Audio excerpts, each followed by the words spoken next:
વાત હવે સુરતની સુરત મહાનગરપાલિકાનો ઇતિહાસ રચતો ગ્રીન બોન્ડ લોન્ચ કરાયો છે। ગુજરાતનો પ્રથમ મ્યુનિસિપલ ગ્રીન બોન્ડ જાહેર કરાયો છે। 200 કરોડનો ગ્રીન બોન્ડ બહાર પડાયો। મનપા કમિશનરે શાલિની અગ્રવાલે આ જાહેરાત કરી છે। દેશભરના રોકાણકારો માટે અવસર ખુલ્યો છે।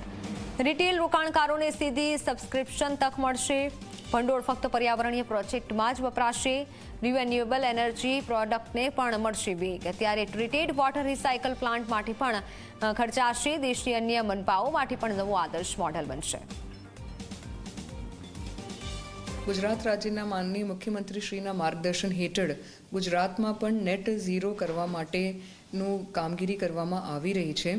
સુરત મહાનગરપાલિકાએ પણ આ દિશામાં એક પગલું આગળ વધીને ભારત દેશમાં શહેરોમાં ગ્રીન બોન્ડ બહાર પાડવા માટે આગળ વધી રહી છે, જેના થકી જે રાશિ પ્રાપ્ત થશે એમને રિન્યુએબલ એનર્જીના સેક્ટરમાં, reuse and recycle of treated waste વોટરના સેક્ટરમાં વાપરવામાં આવશે। એટલે climate change actions, environment preservation અને સસ્ટેનેબિલિટીના ક્ષેત્રમાં ગ્રીન બોન્ડ બહાર પાડવામાં આવી રહ્યું છે।